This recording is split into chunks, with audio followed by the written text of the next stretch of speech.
Sounds good. Sounds good.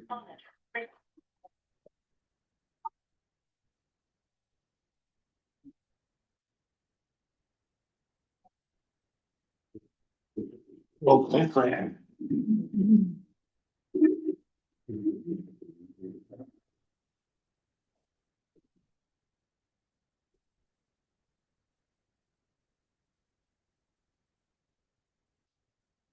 Do you know if anyone's using the canoes and kayaks? I'm just curious. There have been people using the Canadian kayak. I think I saw a canoe out on the marsh once when I was walking down there. I haven't, We're not tracking it. no, I haven't been down there to really check on much since school closed, but the other thing is, of course, there's not a heck of a lot of water these days. You can float a canoe. You could also walk. So, You could walk to the picnic site. you're right.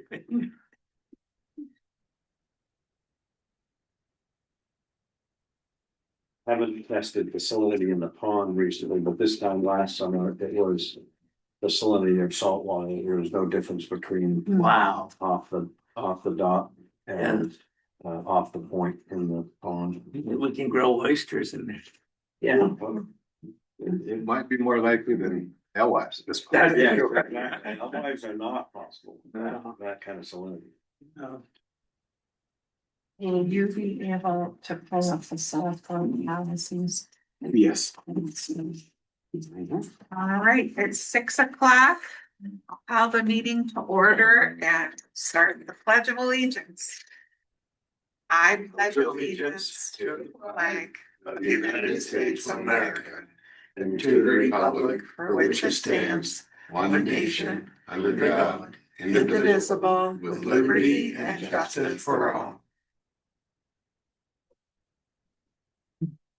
Do have a couple of adjustments to the agenda. One is a possible change to the food truck ordinance that we adopted recently. And another is to talk about expanding the harbor management grant to, We have the food truck ordinance. well, it's in that Port Clyde licensing Or or five landing regulations. regulations, yes, whatever it is, right, it's not an ordinance. So we'll review that and then talk about expanding the grant, the harbor management grant application to include both harbors, because we found out it would be cost effective to do that. Does anybody have, is Brian, he's not on. He's unable to join. He said that he can't connect to the Wi-Fi where he's at. Okay. Does anybody have any conflicts of interest or issues tonight? Okay. And yes, there is one matter on which I have a conflict of interest because it turns out that this, what do you call it? Abatement issue is for a property of mine. So, which Jackie discovered had nothing to do with me, figuring this out.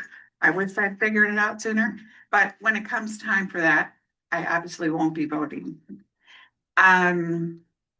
Approval of the. Well, watch out. Approval of the minutes of the August 3rd and August 10th, meetings. Do people have a chance to look at those? I did. A few. All right. I move we approve the minutes. Second, all in favor? That's all four of us. Communications. I did just want to note for the minutes that the select board members and the town manager received an email from Ashley Lunt resigning from her position on the fire department and expressing a number of concerns. And so we want to thank her for her years of service on the fire department. And once we've had, the town manager has had a chance to talk to people in the fire department, we'll discuss any personnel issues in executive session, probably at our next meeting. Were there any other communications? I had a communication from Jolene Wilson, who was frustrated.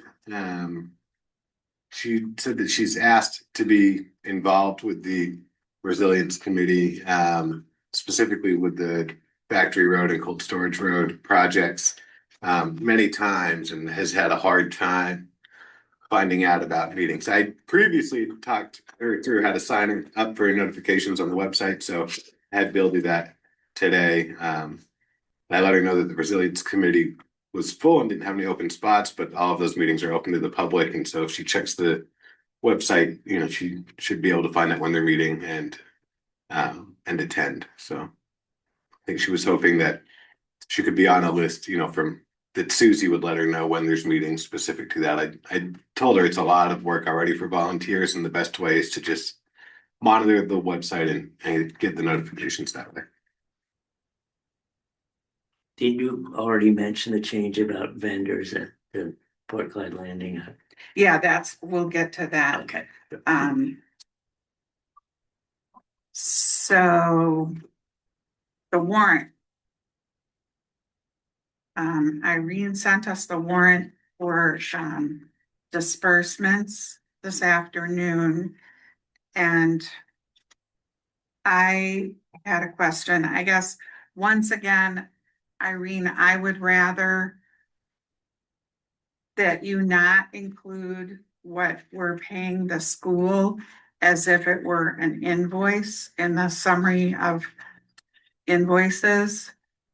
I mean, you do provide us with the separate warrant, which is good, but if on this cover page that you give us, you could list school warrant and that total, because again, we're not reviewing and independently verifying every little expense that the school board members and superintendent have reviewed and authorized be spent. Okay, I'm gonna have to have you come in and I've tried this is the fourth time.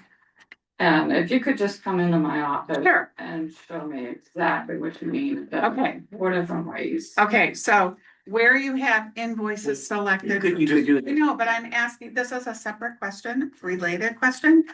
Where you have invoices selected for payment and $244,000. Line 2, the warrant. Does that include the school amount? Yes, it does, because it's been part of the department summary. Okay, and then the payroll is $40,825. But if I add those together, I don't get 306. Is that because these other charges get added? Exactly. Okay, I'm gonna add, basically, you take the top number and you subtract all of the other numbers. Or you add all of the it. invoice is selected for payment, the payroll, as well as the payroll taxes and the other individual expenditures, and that's where you get the total expenditures. Okay. All right, then, do people have any other questions about the warrant? Me. Okay. Then do we have a consensus that we are authorizing the disbursement of $306,160.80? Yes, okay, that's all 4 of us. And I will pass Very small. that around to be signed. Do we have any public comment on any issues other than the issues that are on the agenda? That somebody wants to make some general public comment? No? No, okay. All right, then, the next issue is Paul Urinek will give us an update on Colby matters. Paul? Oh, can you folks hear me? Yes, we can. Oh, wonderful. Thank you. Good evening, everybody. Well, the project, we've run into a few problems here the past couple weeks that have slowed us down. We got off to a good start. And however, when we started excavating in two different areas on, I guess, call it each end of where the seawall is going to be, the soil conditions were such that they were not holding well enough, and we got nervous about the abutting property, well, the same property, the Squid Ink, and property on one side, and also Monhegan Boat Line on the other side. So we brought in a specialty gunite contractor from the southern Maine area called Knowles Industrial. And as we were excavating, we had them spray the banks and we were doing this all during low tide. We had them spray the banks with a gunite with a special admixture to it that would hopefully hold all the soils in place. And of course, we got, the few hours in between the tides came in. Unfortunately, that did not work. It held a little bit, but not enough that it gave us confidence that the excavations were going to hold sufficiently. So because of that, we have gone out and we have now engaged another contractor, uh, HB Fleming, which will actually mobilized on the site today, and they will be installing sheet piles, both around where the fuel tank is, over towards the Squid Ink building, and also on the side of the property where Monhegan Boat Lines is. Um, so it's unfortunate, we're losing time there, but it is, as they say, better to be safe than sorry. The last thing we need is anybody getting hurt or doing damage to other parts of property. So so I'm going to say, if I would, off the top of my head, that work will probably be going on for, I'm going to say, probably the next 3 to 6 weeks. Going to set us back a little bit, but um, other than that, immediate work. We're moving well ahead on the design, or our design drawings. I'm going to say are about 75-80% complete, which is allowing us to um, negotiate and finalize some subcontracts with different vendors, and to also work with folks now to look at ways of constructing the building to help, to expedite it as much as possible by, panelizing some of the exterior walls. We're looking at doing the elevator shaft with cross laminated timber, which allows that to be built off site and then brought in and craned in, etc. So we're looking at every way we can to try to pick up time that we've lost, but unfortunately, the soil conditions have set us back a little bit. Well, we know how that goes from when we worked on the Port Clyde Landing project in the Yeah, same neighborhood. yeah. So anyway, that's but other than that, I think what's the saying go? Other than that, how was the show, Mrs. Lincoln? Yeah, right. Um, but Hopefully it's not that bad. yeah, right, right, right.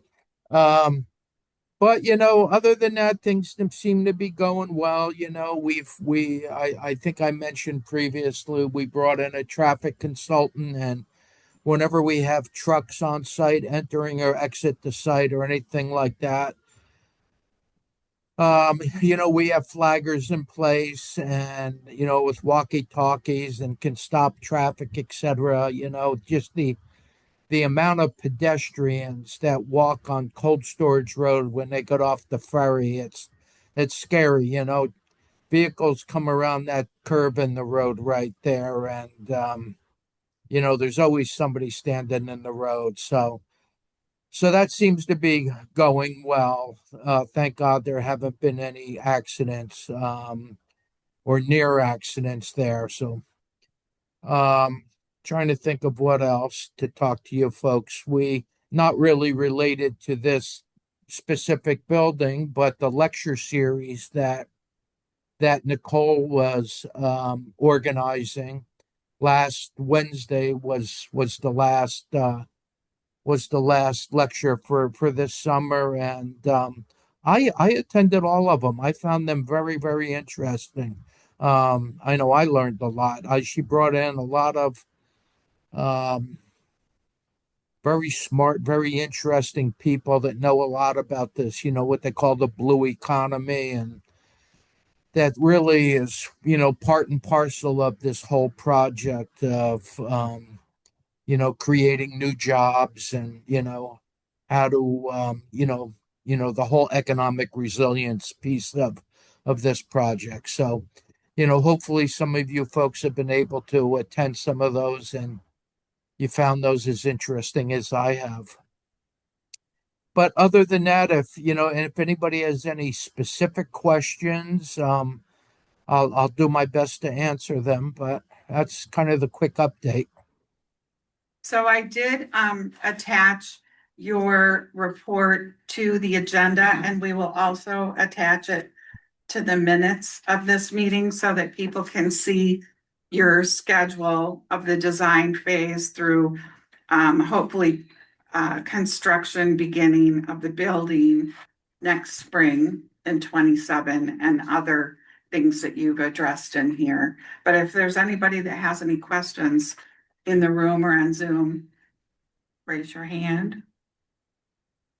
I did go to the presentation last Wednesday by the guy from the World Wildlife Federation, Yes. and it really was fascinating. Yeah. It was a great talk, and I wish that I'd been able to go to the others. So, thank you, and we do. Really quickly, Go ahead. Paul, I mean, you guys are about 2.5 months out from the deadline in which you all need a substantial start complete in order to maintain the grandfathered status that the site has. Despite the delays, do you feel confident that you're gonna be able to meet that deadline? Um, the deadline being November, Yeah. quite honestly, no. So, my understanding is that, um, at least in verbally what I was told, quite honestly, I don't think I've ever seen anything written, um, of how substantially commenced was defined. I think Terry was considering it, um, completion of the building foundations. The building foundations will not be complete by December. I mean, November. I think December is a more realistic date. Will the foundations be substantially commenced? I think the answer is yes. Will they be substantially completed by in November? I might because of these soil conditions and what we're dealing with now. The honest answer is no. I wonder, it may be worth setting up a meeting. If you have offsite work that can be assembled offsite and brought onto site, whether or not that could, support the criteria of a substantial start. So it may be worth setting up a meeting with Terry. No, Does for the sure. Yeah, no, for sure. I mean, in terms of, I mean, we're going as fast as we can. We're signing contracts. Um, we're pushing this thing as hard as we can. But the reality of it is I think the completion of those foundations will be into December, and it will not. I'm more than happy to sit down with you, Terry, and anybody else, and talk through the other parts of this project that we are, um, have under contract or putting under contract in terms of, subcontractors for panelizing the walls, elevators. I mentioned the CLT, all of those types of things. We're signing contracts with a lot of people, but in terms of actually me honestly saying that I could commit to having the foundations done in November, I can't say that with a straight face. I think it's going to roll into December. But once again, happy to sit down with Terry and we can discuss it in greater depth. I have a quick question for you, Paul. Hi. Maybe you've done some of this, but I think the community would be really interested and perhaps reassured to see visuals of the plans. Like if you could, spread, or you or Nicole could put out some views of how it's going to look. There have been some down at the barn. Do you have those in that we could post? Yes. Yeah. No, I'm happy to More share widely those. circulate them, because a lot of Sure. people ask me, what's it gonna look like? And I Yeah, don't yeah. know. Yeah, if you have pictures that you could email Brandon, we can attach those to the minutes. I You can. know, I will do that tomorrow. that's a good suggestion. Thanks. Thanks for All the right. update. Well, Hopefully no more setbacks. oh, it's construction. There's Yeah, there'll always be some. more, but All right. Well, thank you, Paul. All right. Thank you all. So Appreciate it. the next item on the agenda is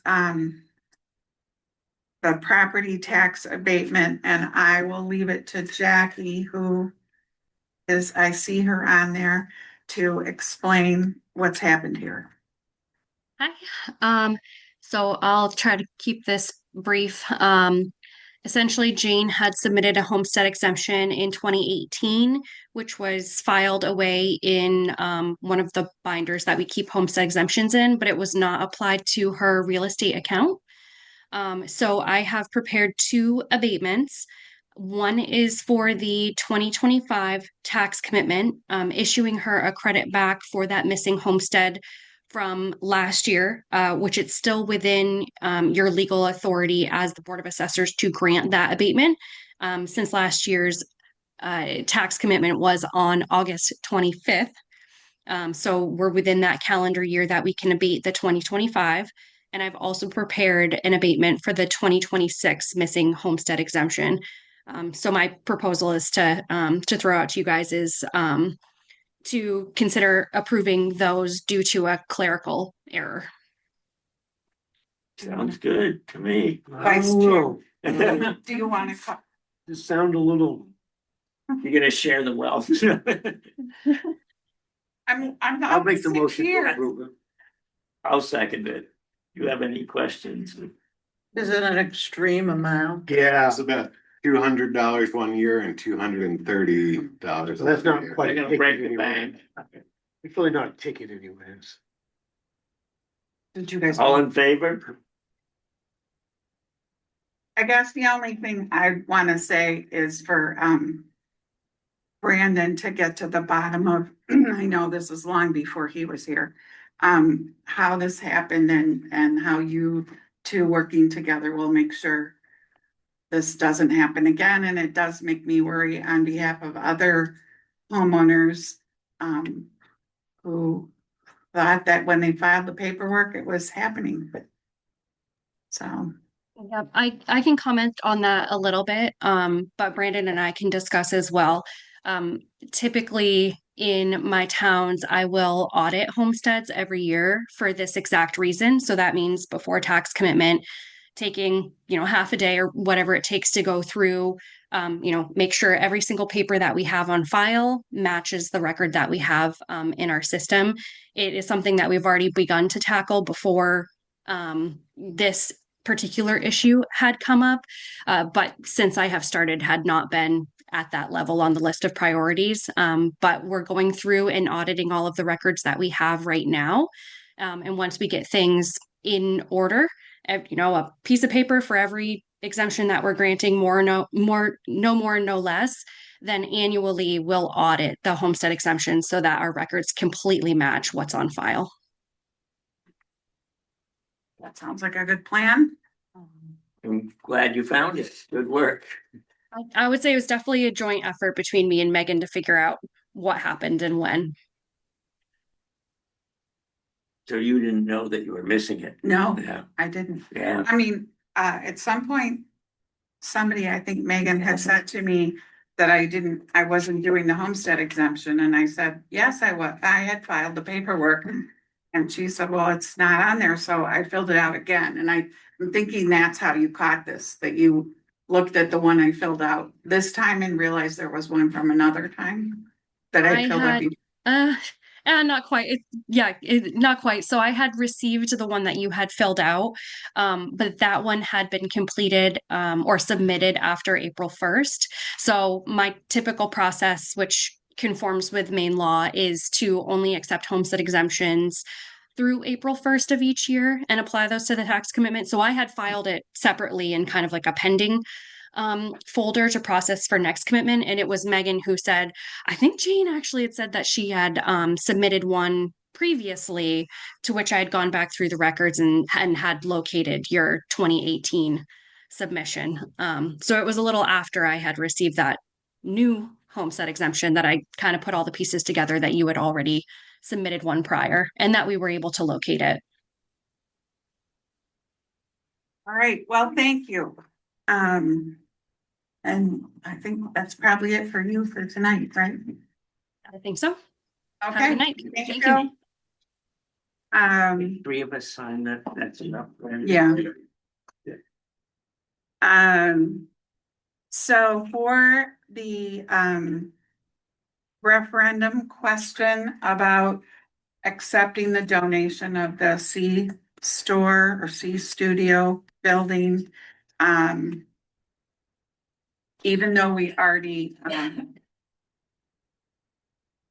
voted on that, whenever it was recently, 2 meetings ago. just to be meticulous in complying with the statute, we need to tonight provide the town clerk with notice that we are going to put that on the ballot. The question of whether the town should accept the donation of the C Studio building from the St. George CDC for the purpose of early childhood education and programming by the St. George MSU. And we will be hearing from the superintendent at our September 14th meeting.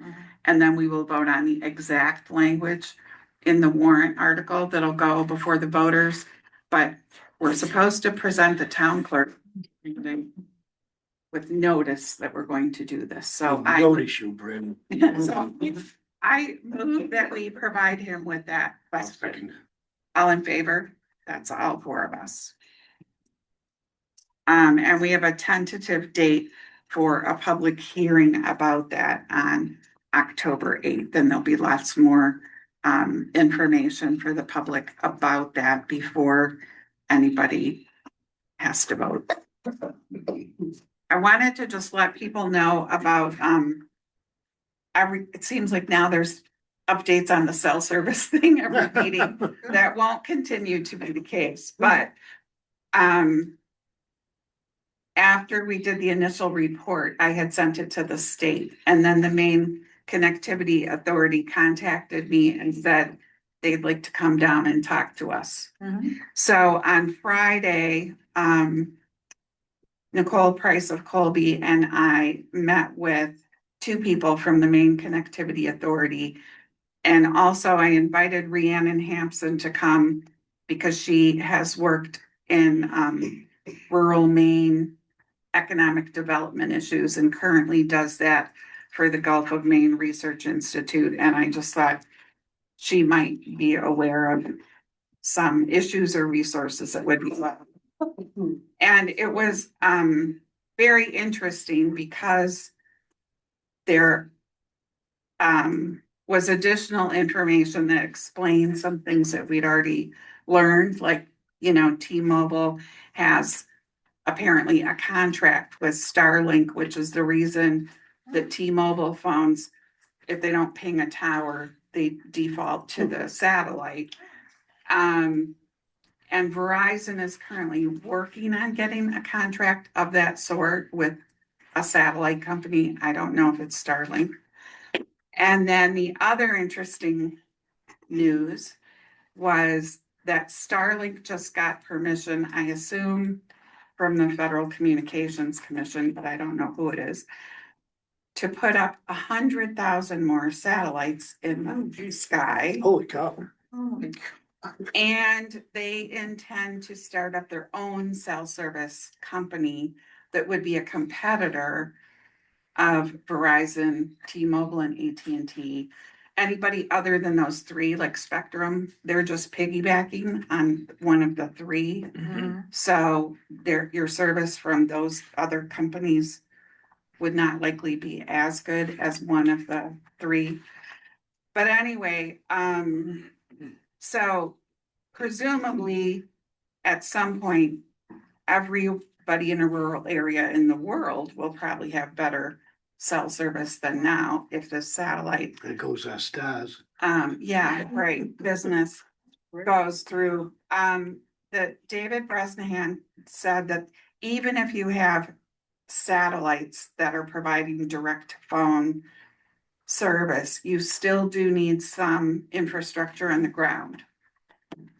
So we talked about the fact that we had told Verizon we'd be interested in at least talking to them about the possibility of putting a tower in at the fire station in Port Clyde, whether that is or is not an option. And then the conversation moved to the amount of electric capacity you need to really provide adequate energy to cell phone towers. And in the comprehensive plan process, I had learned that south of Route 73, our electric capacity is like 40% lower than what people north of Route 73 have.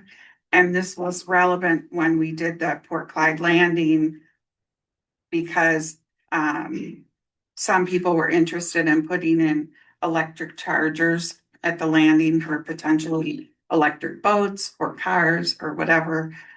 But you need three-phase power for that, which doesn't go down there.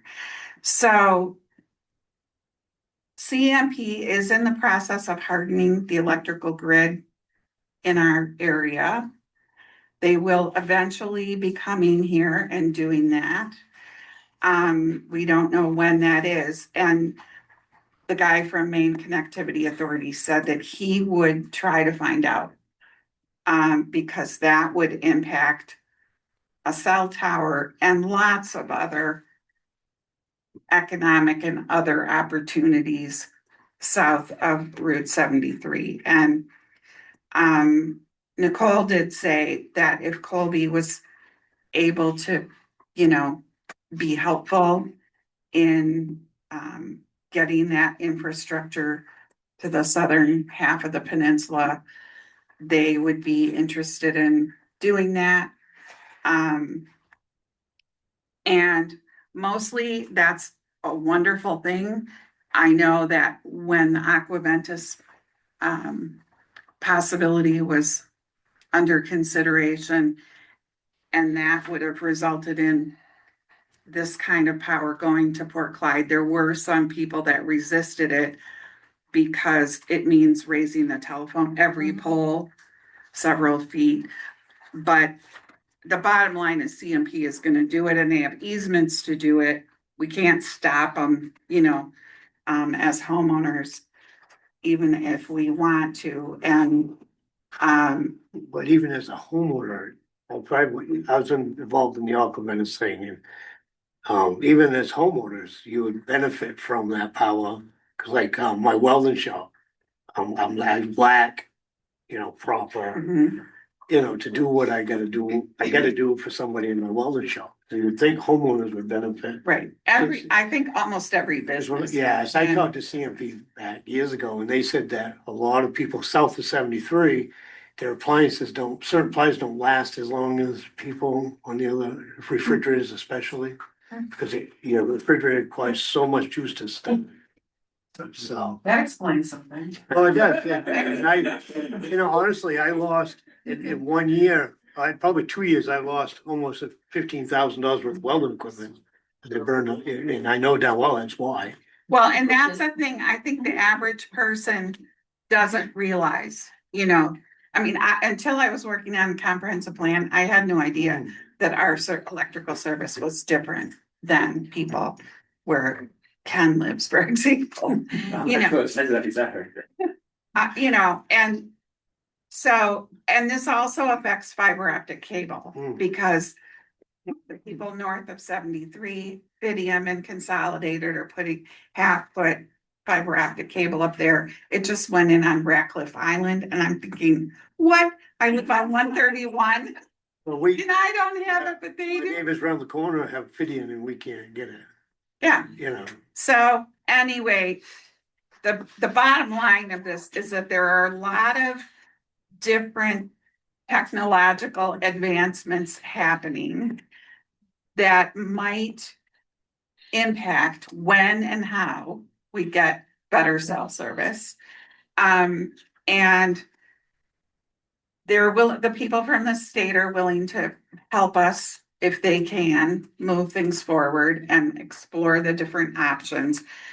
And in the meantime, Nicole is planning to meet with people from the St. George Business Alliance to share with them, you know, the devices that the femtocell towers that they put on the Squid Ink building and the Seaside Studio that support 40 phone lines each. And I know Greg Suchier is currently working with a contractor to see what he can put in the Cragner. So, you know, if people who really need better service at their home or their business have things like that they can do, you know, we'll be getting the word out to people in the meantime. So I'll keep you posted on what Well, else. thank you. I think it's so, I mean, I'm like such a technological fossil. The idea that I am the one learning all this is kind of, somebody like Stu needed to be there, but, and Bill Batty had hoped to be there, but, he's kind of manning the front office on his own right now, so he couldn't. All I could think of was when we had people operators and you could talk to them. When I was a little kid, I called up the operator on Halloween and said trick or treat. She burst out laughing. That's just a gossip line. Yeah. So next we have a report from the Conservation Commission on where things stand with the Emerald Ash Borer project. So we'd like to update you. I think last time we talked about this was back in February, before Randy time. So some of this will be new to Randy, but some of you will hear some of the same things again. Stu's gonna go through the set of presentation we had, and I'll add in where I can add to it. So very briefly for Randy's benefit, Emerald ash borer landed in the US in just about 2000 out in the Detroit area, has spread pretty quickly across much of the US, has just in the past 8 or 10 years gotten into Maine, but has more or less surrounded us. It's up in Presque Isle, it's in Belfast, it's in Phippsburg, it's closing in.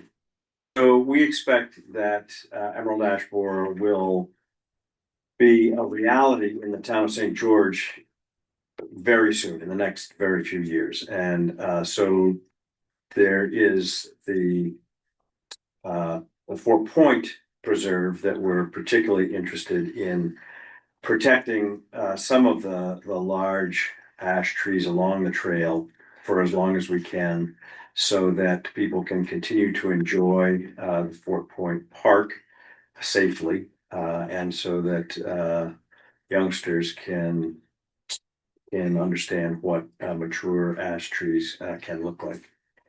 So our focus is on the Fort Point ash trees, understanding there's a lot of ash up and down the peninsula that we're not talking about. It's just the ones in Fort Point. In the Fort Point Park, we estimate there's 350-ish ash trees. So we have selected a number of trees along the pathway that we feel are important to try to protect. And so Can you just remind us Yeah. what the fatality rate is if this bug arrives? we sure can. EAB mortality rate is about 98%. When it comes, it takes down everything in its path. Wow. And it does that very quickly. In 3 years' time, any ash tree that is in the area of infestation will be dead. So what we want to do is get ahead of that and inoculate our highest impact trees before the bug gets in there. Once the bug gets into the cambium layer and starts to disrupt the flow of sap up and down the tree, your ability to save that tree declines very, very quickly. So we want to get ahead of that. So what we've done so far is we've inventoried the trees in the Fort Point Preserve, with a bunch of kids from St. George School. We have gotten estimates and actually contracts to treat we've selected 60 total trees. The state's gonna take 12 of them. We're gonna do the remaining 48. We've also gotten estimates to limb the trees along the path that we are not treating. So once the trees die, they'll start to shed their limbs, which becomes dangerous. So before they become unsafe to climb, we'll limb those trees so that we can maintain safety in the park. Next slide, please. Right, so this is what we're expecting is a whole bunch of dead ash trees. You can see this if you Can you go go back to that slide for just a second? We look at that as a significant community resource that the town's already invested a fair amount of money in. When we first purchased it from Jimmy Scoglin for $250,000, and then we put in around $200,000 to improve the trail to be UA compliant. So it's opened it up to a lot more people than we had previously able to use the trail.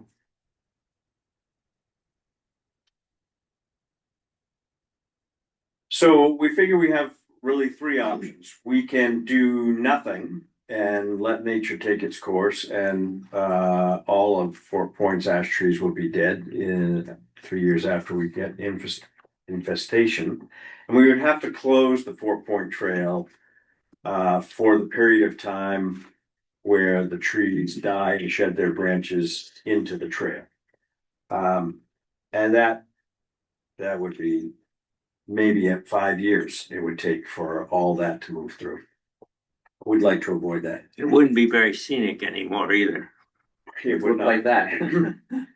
We could proactively remove or limb all of the ash trees and not try to save any.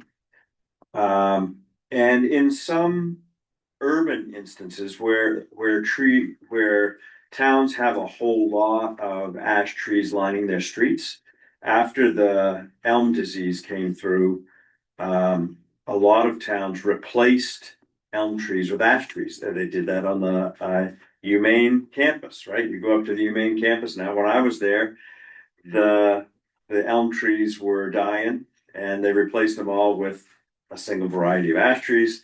And now the ash trees are dying. And so some towns are going through and just taking all their ash trees out. In that instance, maybe it makes sense. In our instance, we think that does not make sense. And because we have such restricted access to the trail, to the preserve, we couldn't cost effectively log it, right? Because we got no way to get in there.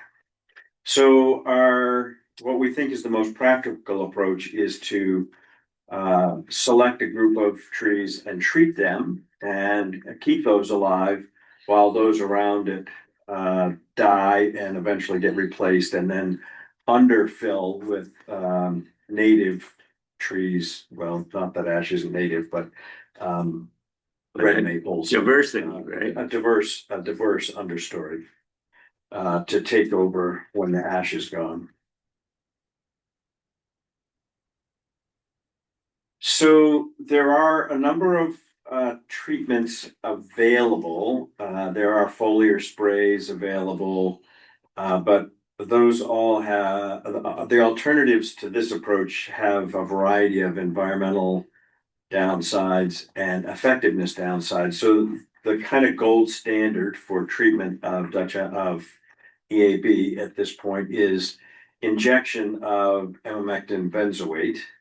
So you inject it into the trunk of the tree, and that gets taken up by the tree, and the bugs can no longer survive inside the tree, and that is effective for roughly 3 years.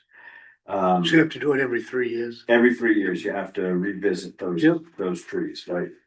And yes, so that's kind of the best available option on the market today. And there are a number of towns around us, Camden being one, that are actively pursuing this approach as well. Next slide, please. The state of Maine, so like I said, we selected 60 trees.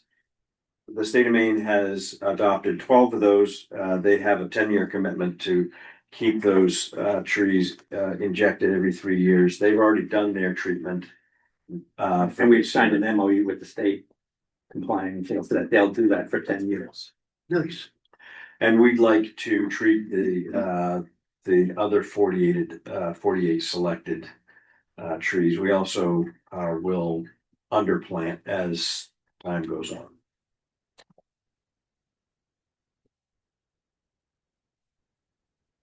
So I have one working with me to inventory some trees. We've selected a bunch of trees. We've gotten estimates.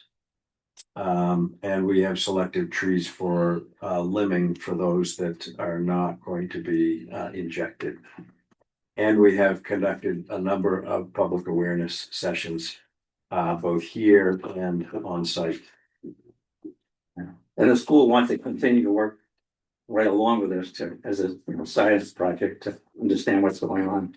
And we look at that as another way to inform the rest of the public, because our parents will hear about it as well. Right. So if you walk the 4-Point Trail, you'll see a bunch of different tape colors, and you'll see that all of the selected trees also have little metal tags on them. The orange and black dot trees are ones that we will treat. The red are ones that the state has treated. Yellow are selected for limbing. We're not going to treat them, but we're going to limb them so that they don't cause hazards. And blue are same, but just a lower priority. So we are continuing our. Skip a couple.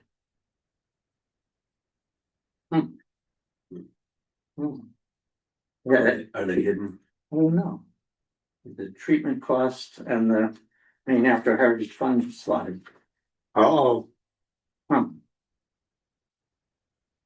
Stu built I it. have them in my computer. If he doesn't, he probably does. Cause you sent me, Well, we can just talk to them. yeah.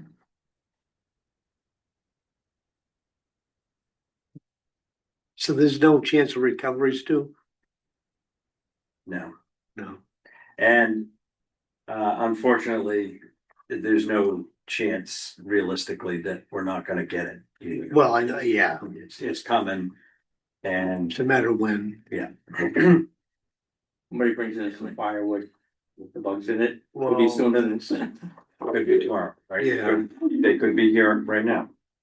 So, Maine Outdoor Heritage Fund. Maybe you want to speak to this slide actually, because you've been. Well, we received a request from, they put out a request for proposals in Outdoor Heritage Fund. We got that email on July 6th. And a summary level application was due on July 15th. We got that application in. And then to assess, was it a project that we want to continue to think about? So by the end of July 30th, we got back from the fellow at, they separate all of their funding into different categories of whether it's fish and game or Department of Forestry. And so we got that back on the 30th of July. They said submit your full application, and we submitted that on August 14th. We got that application in, and I think I sent a copy of that around that you can look at, just pretty detailed. So our project cost estimate for overall for the full period of time was $62,000. The Maine Outdoor Heritage Fund will fund 50%, and we're responsible for 50%. So in that case, our 50% match, we're making up by in-kind labor, because we're gonna be working when they do the limbing, we're clearing every year for the 10 years. Stu didn't mention this, but there's a thing called a trap tree, where you take off the outside bark, and that causes the EAB to kind of look for that tree. They say, oh, here's a tree that's gonna die, I'm gonna get into this one. So, so we've done that to 2 trees down there already. You go down and see, we have signs up for that. And we're partnering with the state on that. So we'll report our results to the state. So we do that in the spring, early summer. In the fall, we'll cut down those trees, remove the rest of the bark, see if there's any evidence of them being attacked. Mhm. So we're participating with the state on that part of the project. So from the town's match, it turns out about 27% is funds, but we have money left in the Fort Point project that we can use. So I'm estimating right now, out of our $16,000 of funding that we need, about 8,000 can come out of that Fort Point account, and 8,000 will come out of funds that we've already allocated in previous years for invasives that we haven't spent yet. So we have that money as well. So that's where we stand in terms of trying to fund the whole project for the full duration. So that would be for the whole 10 years, including the injections needed 3 years from now, 6 years from now, 9 Not years from yet. now. Right. So it's 4 sets of injections. Oh, wow. So how much are the injections themselves? Oh, well, it goes by the diameter of the tree at breast height. And it's $10 per inch. Okay. So, 16-inch tree is $160 to do one tree. So good, So one round of injections right. for our trees is about $9,000. Yeah, that's the average for all of them. Like this year it's gonna be So does, $7,600. A homeowner, because I know growing up, Yes. majority of the ash trees are on the river. Yes. Right. And homeowners, are they able to do this too? Yes. Yes, certainly there are contractors out there that will offer their services, and it's what, about $12 per diameter. Yeah, they give the town a little bit of a discount. Well, yeah, I mean, if the word's out that people that can afford it, I guess, can do Yes. it, they can do Yeah, it. we've had a couple people contact. Really us good. already. Good, I'd hate to see them all go. So hopefully, with we keep the public informed, people start to see what we're doing. Right. And then Right. they consider doing for their own trees. Well, the big thing is keeping the trail open. We're not, as you said, we're not even gonna try to save all the trees. That's not possible or realistic, but you will keep the trail open by limbing some and inoculating some. Yes, that's exactly right. That's the plan. And so you're not asking us for any budgetary allocation because you've put this None together. that you haven't already committed. Okay, Nice. Wow, impressed. wow, that's great work, and I did read your grant application information that I think will be very helpful for people to understand, just like the PowerPoint, you know, what you're doing and why, and I also think it's great to involve the school kids. I have a question. Yeah. Just out of curiosity, what is the closest infestation of this to New proximity to us? There is an infestation in Belfast, there's one in Phippsburg, You said that. there's a bunch of it in Augusta. If you go to Augusta and take 95 up to Waterville, Mhm. you'll go through great swaths of just dead ash trees. Wow. And why is it specifically in those spots and not just everywhere? They won the firewood truck lottery. It comes with firewood primarily, Okay, so. so like ordered wood from one of those towns, like That's right. you could. Don't bring it There here. must be a law or something, so if they Well, can't bring it. that's right. So the state has quarantines set up for the movement of firewood for exactly this purpose. And we are in a quarantined area. So you couldn't take firewood from here and ship it to Machias, for instance. But Not legally. not legally, right, exactly. Right. So the state actually is in the process right now of reviewing their whole quarantine approach because the horses kind of left the barn, right? So how much longer do we try to quarantine this pest that is kind of everywhere? So it may be that in the next year, the state kind of throws up their hands on the quarantine approach. We're kind of one of the last states actively trying to do something about EAB. Most other states have been already fully overrun and have just, So there's no way to eradicate it, really. no, unfortunately. Like It's kind of that. like, Like there's truth for them. right. We just can't. This is more akin to elm disease or, you know, the chestnut blight. So I know cotton pulp, juniper is quarantined in Maine. Yeah, You can't ship it. Is this treatment in perpetuity, or are there signs that the EAB will move through an area and then sort of leave it behind once there's no? so that's a great question. And I have a two-part answer. So EAB moves into an area and then you get this huge uptick in their populations.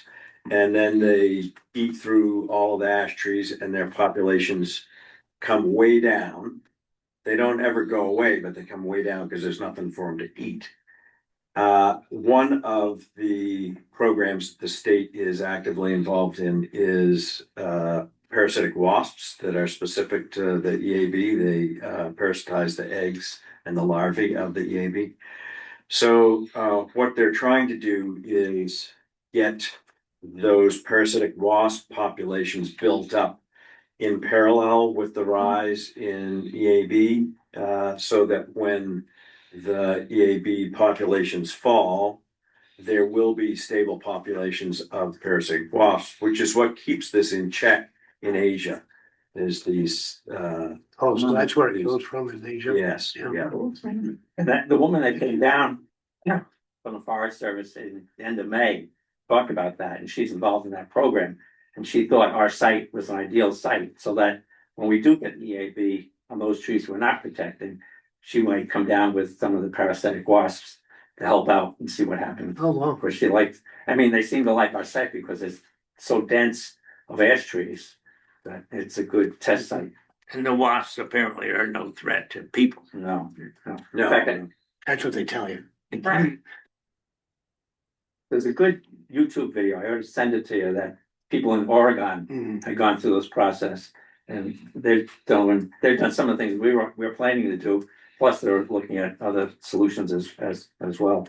Well, and nature might provide a solution we don't even know about, right? We can hope for that. Let's hope. Yeah. So how long before you start planting like maples or. As, I mean, as as the they die. overstory, yeah, as the overstory thins out, So say We'll 10 years start down the road. underplanting, yeah, Yep. That'd be a while. yeah, Yeah, you don't want stuff falling on your head while you're out there right. planting stuff. There's hope that, through breeding programs, they will be able to develop a resistant And ash variety like they've done for the elm. They're planting elms up in Thomaston very successfully now, right? But in the same breath, I'll tell you that they've not been successful really getting a resistant chestnut yet. I wish they would. Mary. I know, right? Yeah. But you're right about the elms. Yeah, that's fortunate. Who knows, some number of years downstream, we'll find some of those 300 trees, some are resistant, right? right, there could, I mean, if it's I know. 98%, that's two, there'll be 2%. Right. So hopefully there'll be some And they can- that survive on their own. Right. And you And propagate they'll them. harvest the seeds from those trees and. Right. Well, once again, I feel like we're reminded about what an extraordinary group of volunteers we have on our Conservation Commission and the work that you all have done, you know, to make Fort Point what it is and protect it. So thank you, for all of that. And I know writing grants is a ton of work and I look at Well, your we're a team effort, so. application. Does the chemical that's injected into this tree stay in the tree, or does it sort of seep down into the roots and in the ground, or is there any contamination or anything?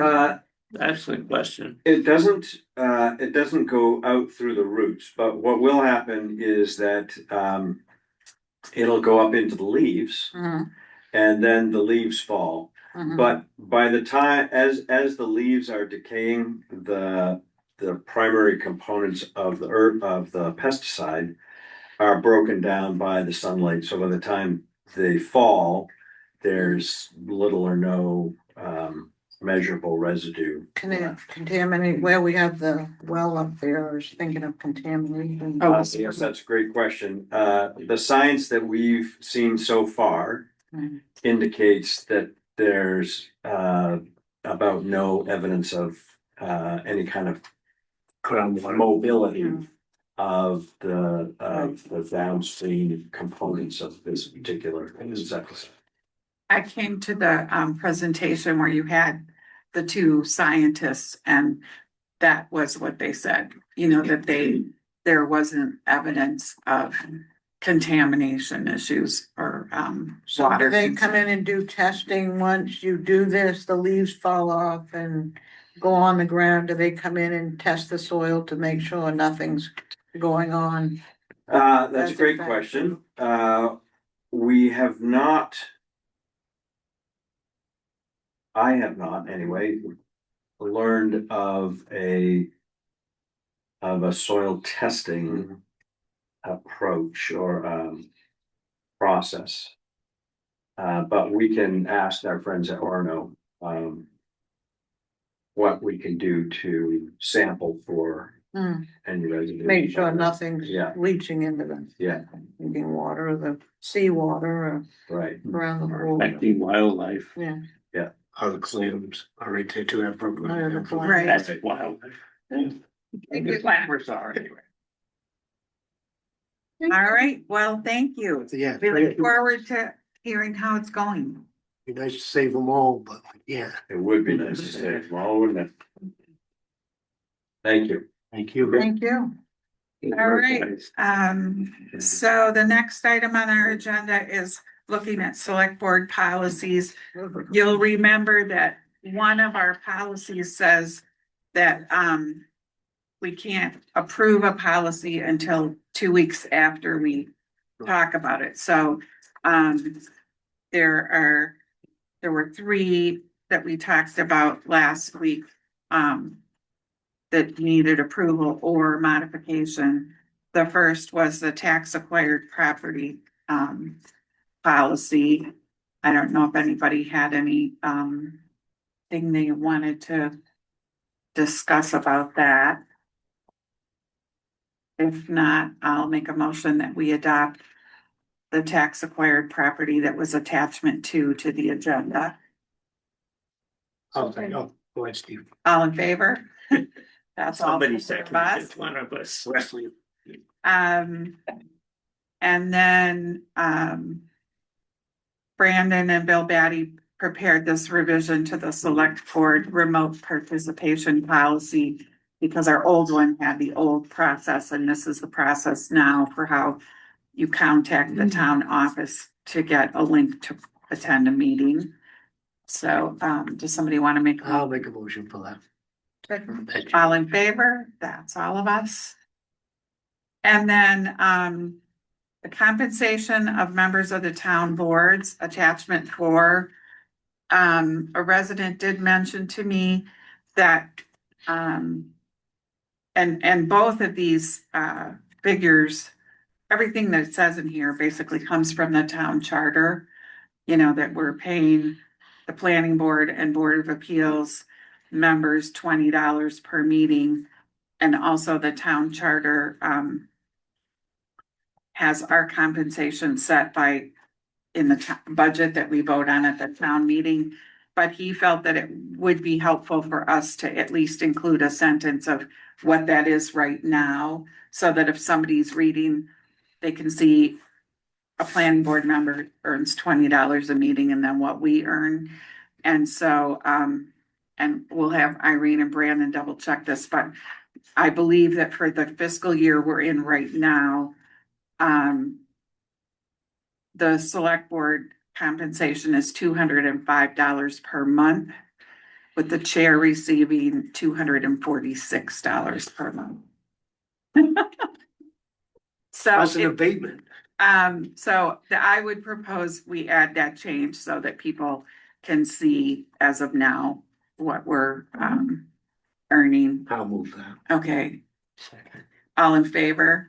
That's all 4 of us. That's the kind of thing that might need adjustment frequently, right? Yeah, I mean, this just says for this year, so that, because when it was updated this year, they couldn't even figure out how long it had been, whatever we were earning before. It had been so long. Small box. Right.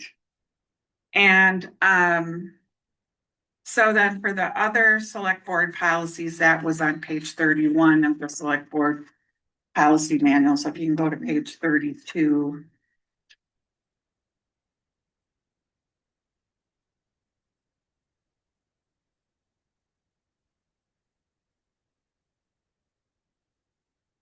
I didn't have anything on board or committee member attendance. No, okay. The next one about meeting times. You know, obviously the goal is, that all of our committee and board meetings be held at times when the public can attend. And the members or people who might want to serve on those can attend. And, you know, I know we do have some committees now where that's hard, because sometimes they meet in the afternoon or even at 5 o'clock, which is depending on when it gets dark. Yeah, that's right. The transfer station crowd was meeting at 7:30 in the morning. You don't do that anymore. No, they don't do that anymore. But, you know, basically, I assume that all the board chairs are doing their best to find times that work for most people. So I didn't have any changes to that. I mean, it's one, when I read it, it was one of them things that if we start getting complaints from people, Right, gee, I couldn't, I wanted to be there, but I couldn't, and we could readdress it and have something, you know. Or Right. actually just talk to the board, that committee, and see what they could do. the next one that I had any questions about was on page 41, unless somebody has one before that. I'll just check my notes, and I think it was just a very small grammatical thing on page 31. I think it says submits where it should have said submit, but that, So that's on. I mean, it's right? clear whether we change it or not. Okay, so I'll make a note of that. Submit, singular, I think is what grammatically correct. That's very small. Did anybody have anything before page 41? No, Page 39, What was that? there was something, it said community development block grants, is that the only wondered, I thought maybe we should just say grants without the CDBG there. Then we'd cover all grants. Are there any other grants that flow through the town that people apply for? Occasionally, it's more often community development block grants, but I don't have any strong I think feeling about Steve it. is right, Wondered if- maybe we should delete that qualifier. well, only because there are times where programs like FEMA, for example, may administer funds through the DOT. Because they already have the mechanism for the sort of accounts payable mechanism, and so then we will have to run some paperwork through on behalf of a private entity. We did that for a couple of the wharfs after the 2024 storms. So if we take out the words, the CDBG grant, and just have grants, It would still cover the CDBG grants, so it just allow the town manager to look at other grants too.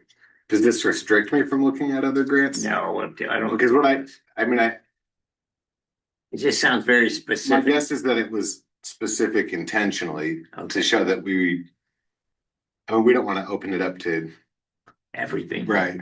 Okay, I'm fine with leaving it if you want to. I think we just leave it the way it is. well, and if there's anything that we need to do, we could always approve that specific one if Right. something comes up. Okay. Right.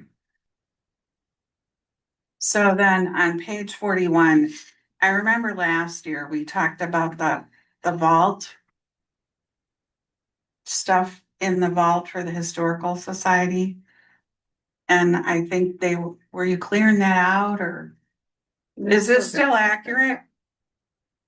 That's what I wondered when I hit that too. Which piece? Is there still space available in there for them? Well, do we have such a vault still, and is there stuff of theirs in there? Yes. Yeah. Yes, we have two vaults. Okay, We should leave it then.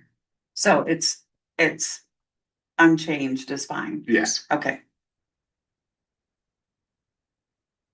And then, I don't know about anybody else, but we did update the disbursement warrants on May 18th, so those. The one piece that's maybe not accurate about this is that there isn't a vault that is specific to the Historical Society exclusively. Right. And so there, where it says any non-member of the Historical Society shall only be allowed in the vault accompanied by a member of the Historical Society. That's not How it true. works. People go, into the vaults for For other record reasons. requests. Yeah. And they are accompanied by a member of the staff, but So, I don't know how nitpicky you want to. well, I mean, if we're updating them, we may as well Fix that. fix that. So if we just deleted that sentence, Yeah, I think that's fine.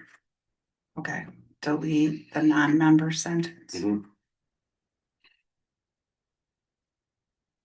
All right, the next one that I had was on page 54. Anybody else? See, I didn't see one. Page, The general fund balance, I just. on page 46, 46. I made a note. I gotta get there. Okay, 46. Those we have already updated for this year, but if those are the disbursement warrant things.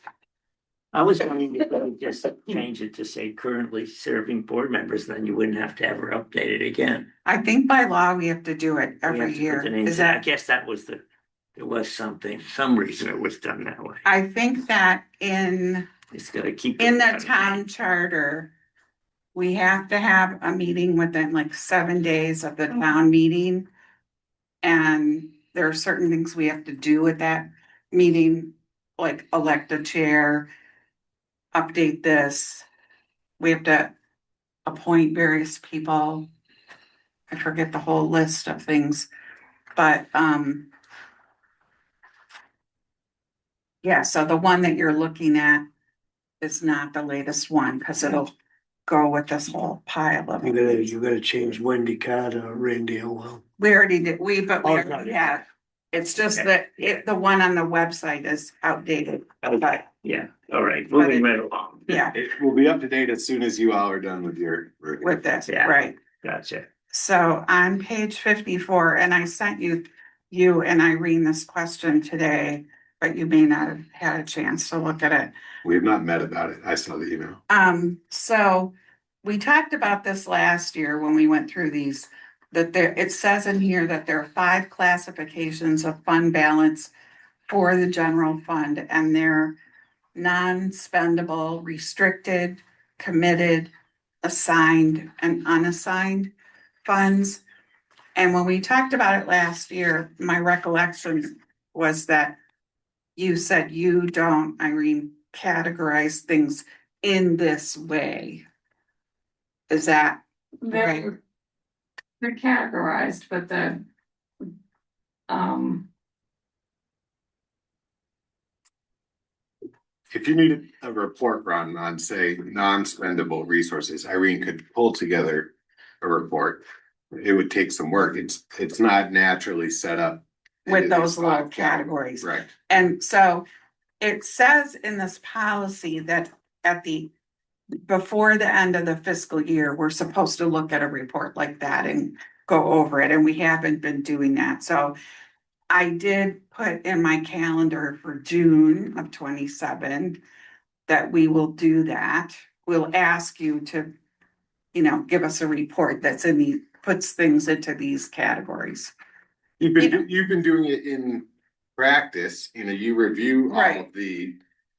all of these different types of accounts. I at know. our Year-end review, and so. What year, when was this adopted? I'm just wondering, if we really need to have it still be this 2020. It's not that long ago.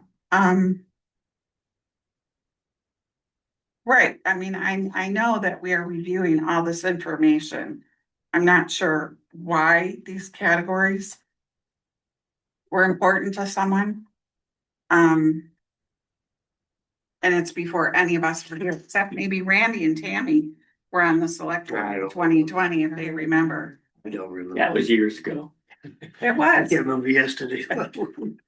So anyway, maybe it's just something that we can, and you'll see it in the email I sent you this afternoon, Irene. If we can figure out why somebody thought these were important categories, and if they're not, then we are reviewing everything anyway.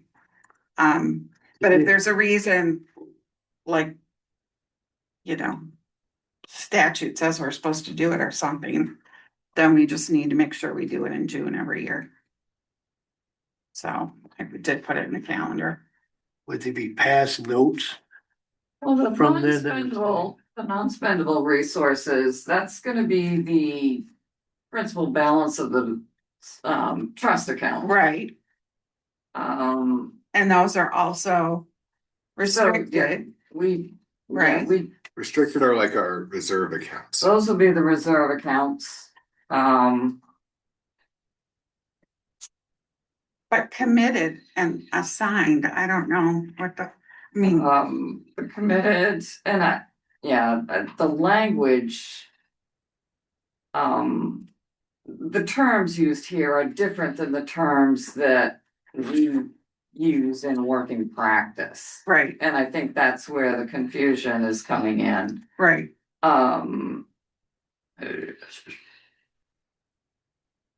The committed, that would be more like the budget. Believe know, that, what- I believe assigned is the budget, and the committed is,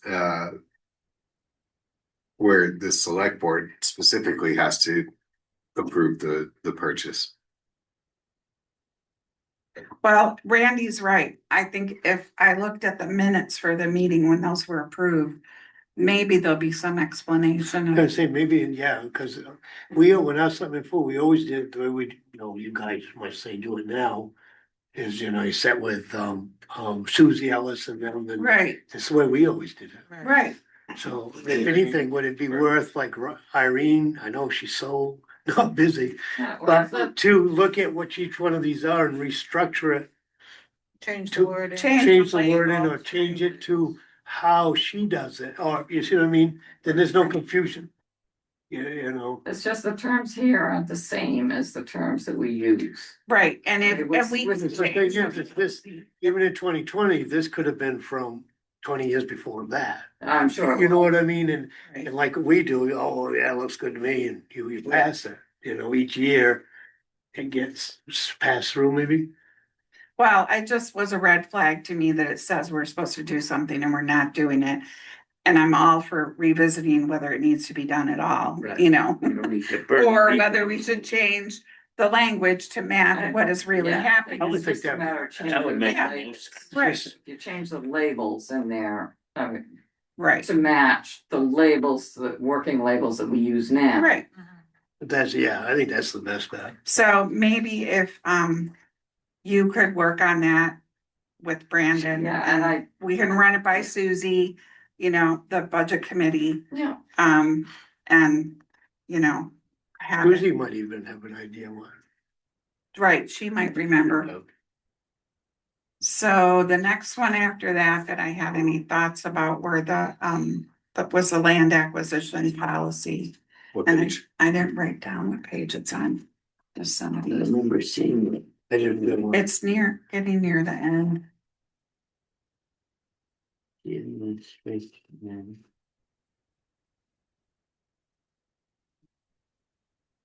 $68. Trust fund. 68. Hmm. I was just gonna say that, the open space committee is working on their plan and, this policy lists particular priorities for which we might, consider acquiring land. And, we'll be hearing from them what they think and we can revisit it then. Now, I was looking at this thinking about the C Studio building. This is primarily geared to the town acquiring property for the town's use. Mhm. As opposed to the school, but I think the school is a municipal facility of sorts, and we're being very specific in that referendum question, so I don't. Yeah, we own See the that school, as- we'd be owning the. Right, that's right. We already own a school, so. Yeah, Becomes part of the school. so I don't see anything that we need to do there. Yeah, I thought it was okay. So on page 76, the addressing committee. But you did have an issue about that recently. Did you guys work that out? The address for that lady who was camping out at her property? I believe it was worked out. It just needed, that was more about, she needed another copy of the letter that we sent a year ago to the post office. So, it says in here that the addressing committee is supposed to give us a report of addresses, I guess they've issued or created by the end of the year. And we've never seen those. And so, not that I care, but if they're supposed to do it. The addressing committee has not met since I started here. Because they haven't met. Well, maybe they should meet once a year and prepare a do we report. have an addressing committee? Technically, yes. Yes, we do, but it was really set up when 911 came to town. That's where it really, because we had the houses had to have numbers, roads had to be permanently named. And I think if I remember right, that's really where this had come from. That's correct. And then after that, it's always been just Terry assigns a number. He doesn't assign the number, he sends the paperwork to the state. Well, whoever, The but- state assigns. the Right, number. but that's what I mean. It's still for that purpose though, to find Right. people in an emergency. Yeah, I mean, and that was the issue with this woman who's basically camping. Did she need an address because she wasn't building something there? And when you look at the statute and our policy, it says it's for finding people. So if somebody wants to camp on their property and they want an address, we should give them one, I think, because. to me, it's a piece of land in town, It's an address whether there's something on it or not. Because if If they- I will say, I think Terry has at times tried to use the assigning of an address as leverage for folks to get into compliance. Right, So meaning until these pieces are in place, He holds out on us I on see an what you're address. And that 911 thing was another thing. I can't tell you if I processed what the guy said from the cell phone people, but he said that all of these things are gonna affect virtual 911, where you can be at a scene and text 911 pictures and things that are happening where you are. Some places, I guess, already have that, but we don't. Yeah, I think, well, dispatch right now, they can locate your cell phone, but it pings off from towers. So only if it's gonna. Yeah, so, well, then, Just hand high. well, that's it. I mean, if you're close to the dump tower or the water district tower, I think, you know, they more or less, it's, Do we need an addressing committee anymore? Well, I don't know why, I mean, one thing we talked about when we voted on, or when Brandon and I first talked about this, is that, you know, to be on committee, you have to live here, and Terry doesn't live in St. George. But the other people, well, the fire chief lives in St. George. I don't know where Katie lives. He's not- well, if you read the charge, they should be keeping track of the ordinance. And also of naming roads. Carry out the naming of roads and other issues related to the purpose of addressing ordinances. It sounds like it was time for when we didn't have. Well, the names. that's what, like I Fire said, it Road was more so, 26. well, we used to have the fire road, yeah. Now they all have. Because Terry now, I think, handles if someone names their road, doesn't he? Yeah, typically residents just choose a name. and as That's long what I as it mean. Doesn't sound Terry just- similar to one that is already Yeah. in place, then it gets approved. Yeah, I mean, you're right. I'm not sure we need this as long as, Sounds like it's being handled by the code. right, enforcement as long as department. the town manager is making sure there are records kept and decisions are being made that should be made. I don't know why we have to have anything to do with it. My suggestion is we take it out. What do you guys think? I think I'll go along with that. Do we have to have a motion for that? Sure. Go ahead, Steve. I move that we delete the addressing committee from the manual. I'll second it. All in favor? That's 4. For the cemetery committee, Tammy, you said they were considering asking us to make a change to their charge or something, which. Yes, they were. Now I can't remember what. So what, if they want to do that, let them know. I thought of it earlier, but now I can't. Yeah, it's all right. But wasn't it, it was pretty minor. It wasn't anything. Clerical. It was Right. like a word or.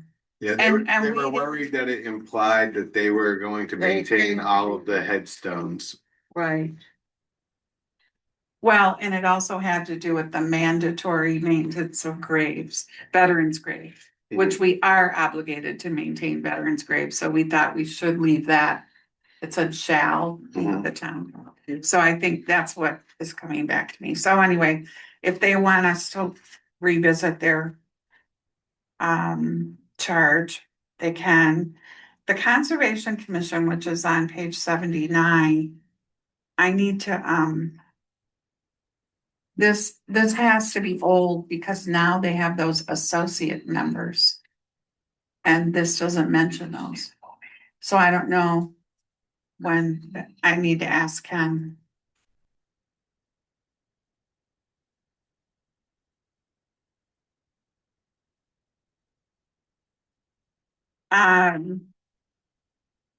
Thank you for coming. Thank you. Good night. We're big, this Here- is your fan group meeting. Here, Those are cushions? Those are cushions? What? Those are cushions? no. Would you like it made notes? Oh, no, thanks. Thank you. Yeah, take care. Have a good night. Thank you. So the other thing that I had hoped to do but did not get to is I do think that we need to have a gift acceptance policy.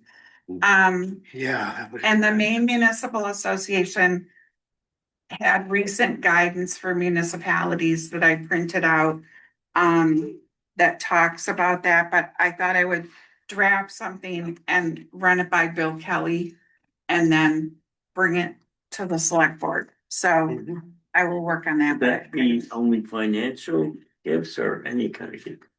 Mostly, money. Yeah, I think if we're gonna accept land, um. If there's gonna be financial ramifications of accepting things, which is almost always true, right, then the voters would have to approve it. like scouting property. Yes, or the C Studio. studio.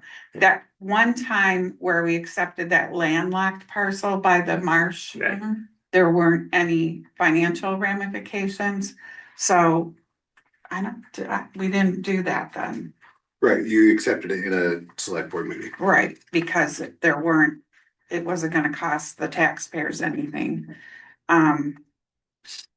But, so it's mostly for money gifts, or I can't imagine I suppose somebody could give us stock and things people give Dream on, right? nonprofits, I don't know. I think some equipment should probably be included in that as Yeah, well. Somebody wanted to donate. or like the canoes and stuff, right? Right.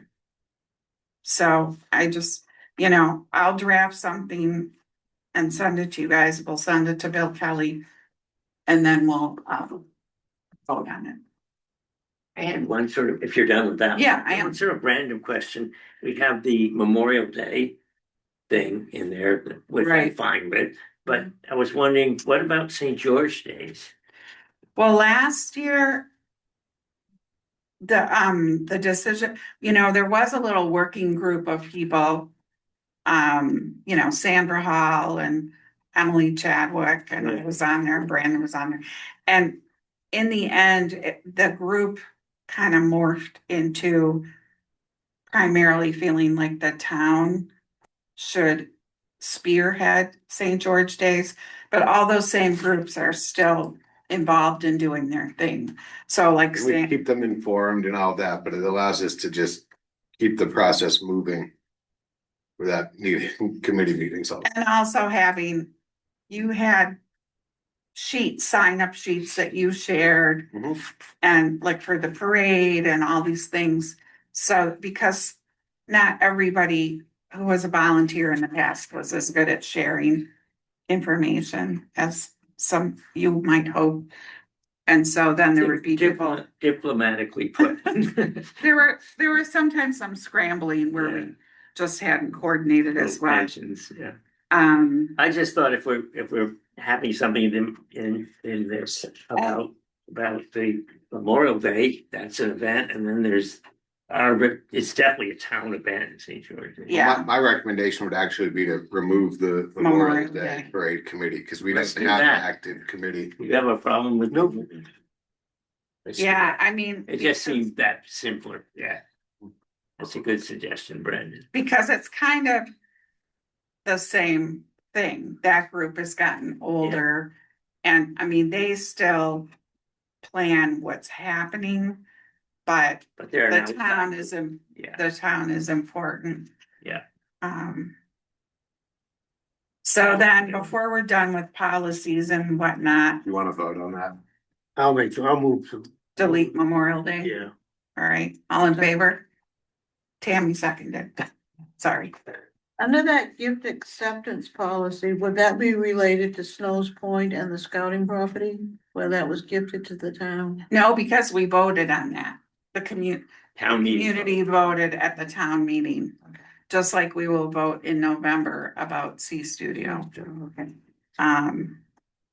So it's really stuff more like canoes and money and how we track that. And Technically, you would need a town vote to accept even the canoes that were donated. right, We should have had a town vote to accept so we need to without put a policy in place.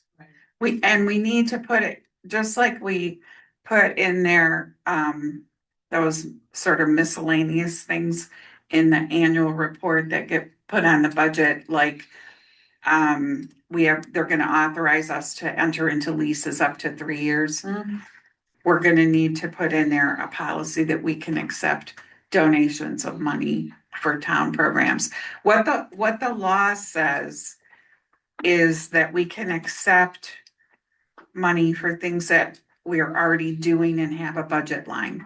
So like Parks and Rec, or somebody wants to give money for an ambulance. These are things we already pay for, and by accepting money, we're relieving a burden on the taxpayers. But so we would need to figure out if, I don't know whether you'd have to have a vote if somebody wanted to give us $1 million to start a senior center or something like that. You know what I mean? Something we don't already have, we don't have budgeted. Right. Probably we would need to have a vote to have people agree to that. If it's something that would have It'd be a hard sell with other ramifications going forward. $1 million. Yeah, I don't know. Even, even things that are free aren't free. It's like the Wildcat building, the scene studio. Yeah, it's free, but there's utilities that's gonna need to be fixed up, just like we talked about with Snow's Point. So, last of the rules and regulations that I emailed the Port Clyde Landing regulations with the light commercial user section.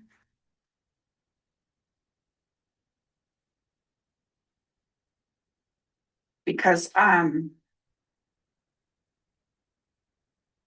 we had put in this regulation that we adopted on July 27th that there shall be no more than one food truck on the landing at any time. And then, of course, last Wednesday, we had 2 food trucks, and we all thought that was great. So what we had talked about and what the prior sentence says is that the availability of the landing for food truck use is in the discretion of the town manager in consultation with the harbor master based on landing usage, which is totally reasonable.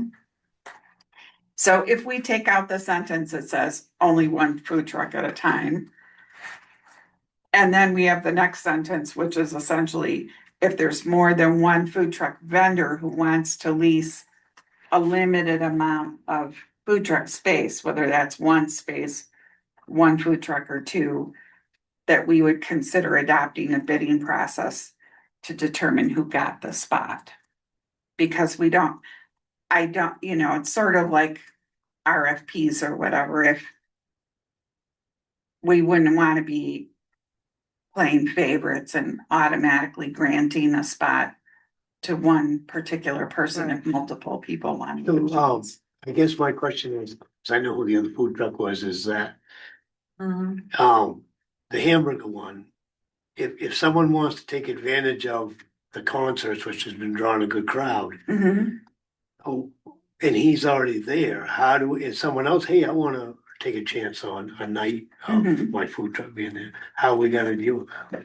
Well, I think the way it happened, and it should happen, is if Brandon and Ryan think that the landing, the commercial use of the landing allows for 2 trucks or 4 Okay. trucks. I just wanted to be safe, fair in the sense of he's there and he's been established, but then he's the only one that's allowed there, and then someone else wants to come down and. Right, that's why I think if we had only room for one and multiple people want a chance, then we should have a process, like a bidding process, and we, Okay. or if you have 2 and there's 3 people that want them, then you'd have to figure it out. We just want to take out the limit to 1. Yes. My interpretation of this was in regards to granting the permit, the revocable license. And so that's why, to me, somebody going in there for an event, for one night and moving out, I didn't think was A violation of this. right.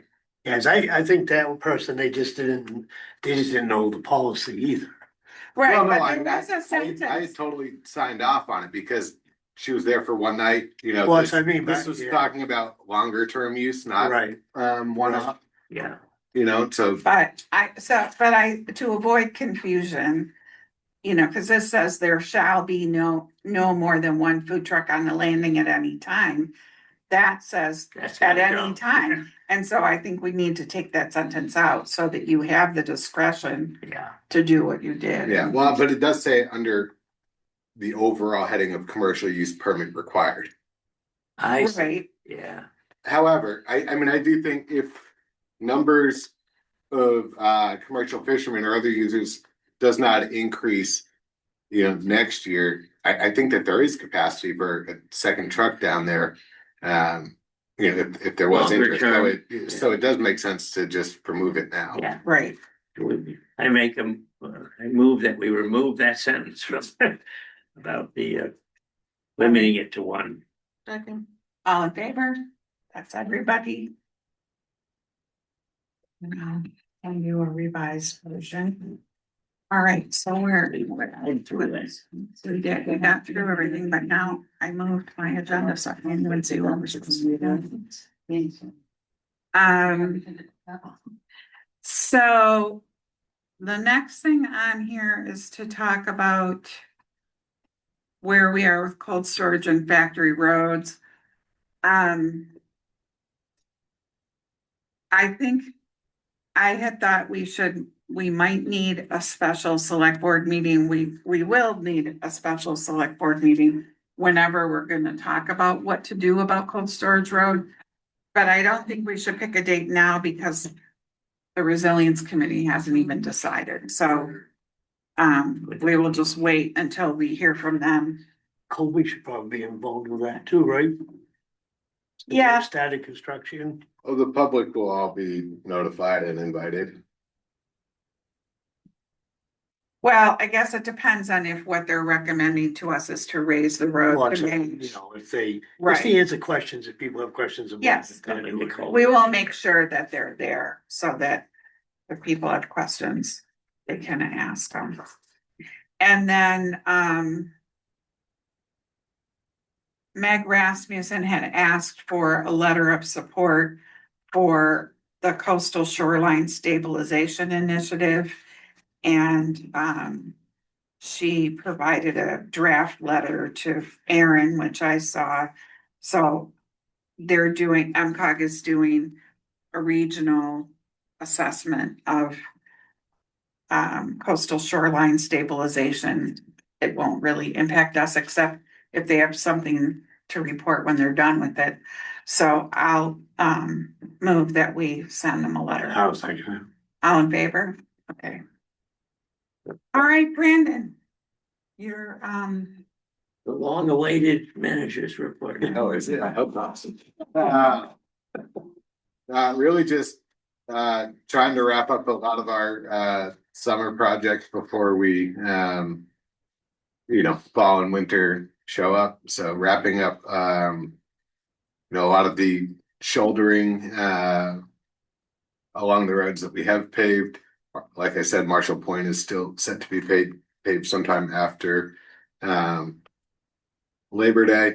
We're doing some work on finally cleaning up the sidewalks here in Tennant's Harbor. Those had not been addressed in several years and are a bit overgrown. So it's good for that work to be done. This fall, we will be going into the drift-in parking lot to clear out any of the currently dead or fallen trees and see what is available for potential expansion there. There have been times this summer where the lot is actually full, the road as well, and so I don't know why beach traffic seems to be much higher this year. And then It's been hot. Yeah, it has been hot. That makes a difference. Some off-season Parks and Rec projects taking place. The field, because it's been so hot and dry, is in really rough shape. It's like playing on concrete and it's all burnt out. And so we're gonna begin some overnight watering to try to get the field greened up and softened up before soccer season. Soccer's time. Yeah, starts the second week of September, and so trying to make a push there to get the field into good shape. I mean, a drought's not uncommon, but this one is seems to be hitting a bit harder, as well as some improvements over to the concession stands and just some of the facilities in that area. We put out some communication about the reval being postponed, and we're working on scheduling a new another public meeting with them, so stay tuned on that. Otherwise, that's You want to talk about Patty sure. I wasn't sure. in the most general sense? Yeah, Patty was in a pretty bad car accident a little over a week ago. All things considered, she's very lucky, but does have a long road of recovery ahead of her. She's currently in a residential rehab center and will be for the next 2 to 12 weeks. So not really sure. Some pretty substantial injuries that she's going to work through. So we're just. And you can get this to her, this card. Yep. Did you sign? Yeah. I did, but Brandon could sign. And so just working to make sure that her and Leroy have, whatever support they need to, navigate this. In the meantime, it does mean that the office will be pretty short-staffed. We're down to one clerk. Megan and Tara are able to fill in when available. Tara's also been filling in over at the transfer station. Those guys are using some vacation as summer wraps up, and so, but it's a busy time of year, and so wanting to make sure that You like to drive the equipment. I think so. And so, a little bit short-staffed in that area as well. Chuck has been a paramedic with the town for over 10 years, and his last day with us was on Thursday.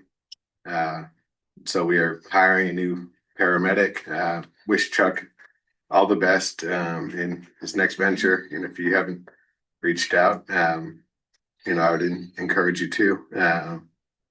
Does he live in town? He does not know. He actually had quite a commute down here. No. Yeah, Northport, Humbleboro? Newport. Hmm. Is it Newport? Newport. It's up that way, yeah. Yeah, it's a ways, and so Thing with an N. so we are wear you down. What's that? I could wear you down after a Yeah. while, all that driving. So we are currently hiring a paramedic there. So that's another department that is currently short-staffed. As Jane mentioned, we've had a couple folks more formally step away from the fire department. That is, those are our volunteer members. So not, we don't have any full-time fire. We've got part-time chiefs. And so we'll be working with the leadership there to see what can be done to help the recruitment and retention of firefighters, and just sort of steer the department moving forward. It's a department that has increasingly high standards that are set from state and national standards. That makes it, I think, harder and harder for people to volunteer. Especially young people that might have to hold down a full-time job. Yeah, there's a lot of training, formal training that has to take place. It's not just in-house training.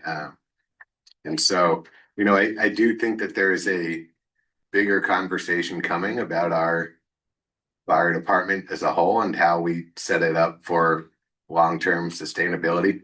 Randy, I don't know if you want to speak to it all. You've been a member for Ever. Well, I don't really want to speak to the letter that got sent. No, I didn't necessarily mean the specific. No, but the biggest, it's a nationwide problem.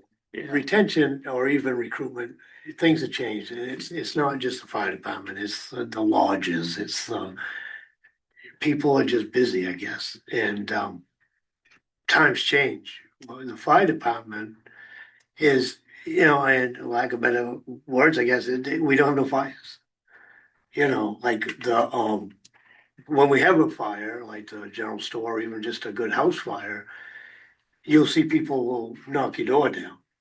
But then they slowly fade out, and it's been that way since I can remember. It's just, even with one time we had almost 50 members, you might only see 20 in a meeting, but we'd have a good fire, you'd see everybody. Randy, what's a good fire? I don't think I know a Big good one? fire. He Big meant one. size wise, I think. It's a general store, the A shop for, Significant. I don't wanna get myself in trouble like the A shop when that burned, you know, a good big fire, but it is, it's. Because you train, cause we, you know, law says every year, this is what you have to have every year. And you have members say, oh, why do we train all the, you know, we train, why do we, you know, but you have to. So, but you show up, you do that, but you never use it. You know, and it kinda, I don't wanna say. Never say maybe. never. Well, I know, but board maybe, you know, cause you train. That's why the burn building is so good, because you can actually have a fire to, you know, people can see what it's like, you know. Practice. But I just think it's the times have changed, people aren't committed anymore to what, you know. Especially. But it's a nationwide problem, you know, even in our own county, our mutual aid counties, towns, it's the same thing, Owl's Head, Rockland, trying to find them people to, you know, the dedication. The pattern of people working, they commute. Well, it is, you know, since I've been working at the school, it's hard for me to go on a call because if I'm out in the middle of the night, I gotta be on the school bus in the morning and we never have any spare drivers. So do I affect the school because I want to play fireman, which I'd like rather pay fireman, but still, you know. And honestly, the general store fire, I knew Danny was there. There's other ones there, and it's like I was getting ready to go, and it's like well, I probably shouldn't because I might have to drive 2 buses. So yeah, I mean for me, so yeah. And there, you know, there's hundreds of more nonprofits now than there used to be, even Right. in this immediate area that are all, you know, competing for volunteer hours and donations, and so it's. So I It's a assume the tough one. conversation involves, would we have a full-time person in the building to respond or to respond to fires? Or would we be contracting with Rockland or somebody else? I mean, there's a number of conversations that could take place, and I think, you know, the options that I've heard, and again, I don't want to get the cart in front of the horse. Right. But There's been, the options that I hear when people talk about, you know, what do we do because we're facing the sustainability issues of volunteer fire departments, is people talk about full-time fire departments, which is very expensive to taxpayers. You know, we saw what that was for, you know, taking on EMS. It added over $1 million department to a, you know, a relatively small budget. So there's pros and cons to that, right? You know, the other option is, are there regionalization efforts that can take place? the regionalization's been talked about for a long time. Right. It's always a conversation. Right, you know, and it's, okay, can we pool our limited resources and be able to cover it because of the low call volume? Typically, when you do that, it does require a pretty substantial upfront infrastructure cost because you need a station to support this, something that's probably more centrally located than what currently exists. You know, and then the other way that you know, you see some towns is that they're combining fire and EMS more often, where, you know, everyone in Thomaston is both fire and EMS. And it used to be that way here. I was an EMT for a long time. Tim Pokey, of course, since the dinosaurs roamed the earth. People like that, but it always was, you know, and we were lucky to have Harvard Builders back in the day because everybody on the Harvard Builders were on the fire department or the ambulance, but we were all cross-trained. And it's come away from that over the years, you know, as an EMT firefighter, you know, and it is. And I think it's Rockland. Rockland requires you gotta be, I think, EMT firefighter, I think, or a license level. I know that. I don't remember. It's been so long Is since there I've any been. incentive for people to? Well, there's Do not, I both, think or- one of the biggest things for us, you know, like, I don't wanna get into the mud of what's going on, but, I think we just gotta look at, you know, because it's Brandon, but look at what's going on right now in our department. Mhm. And that's the conversation we have to have first. Yep, no, absolutely, yeah, there are We have to start pieces there. that are unique and specific. Right to now, St. there's George. stuff and we have to, Some of that can be a Have already- symptom of this larger issue that is nationwide, and some of it is just. it could be, you know, people change, times have changed, basically. Yeah, I think it's a conversation we have to have internal before we Yeah, go outside. So anyway, that's a long way to say, you know, because of circumstances, we are at least temporarily short-staffed across, 4 departments in town. So our ability to do the extra projects is a bit limited right now. So let's see how quickly we can get through our committee reports. The cemetery committee. They meet on September 2nd, 4:30 here at the town office. Conservation, I think we've heard from them. Was there any other? Careful, be like. Good night. See you later. Good night. Thanks for coming. Any other conservation commission news? Probably I not. have not met. One Right. question, and so Steve, I meant to mention this to Ken while he's here, maybe you can bring it to the next meeting, is that one of the communications I received from a resident is noticing a lot of bittersweet in town. And while it's can be very pretty when it flowers, it is very invasive And nasty to walk through. and chokes out a lot of trees, and What's it look you like? end up with these tree graveyards. Orange berries on it. Oh, okay. All right. So now I know that they are now committing some of their funds for invasives to Emerald Ash Borer, but this also has the threat to wipe out, serious stands Might of be trees. something easier to do. I'll mention that to them. Yeah, ask them if he has advice that he Goats. post on the. That's not the goats. Homeowners. People Could be in I the saw that on newsletter. the news.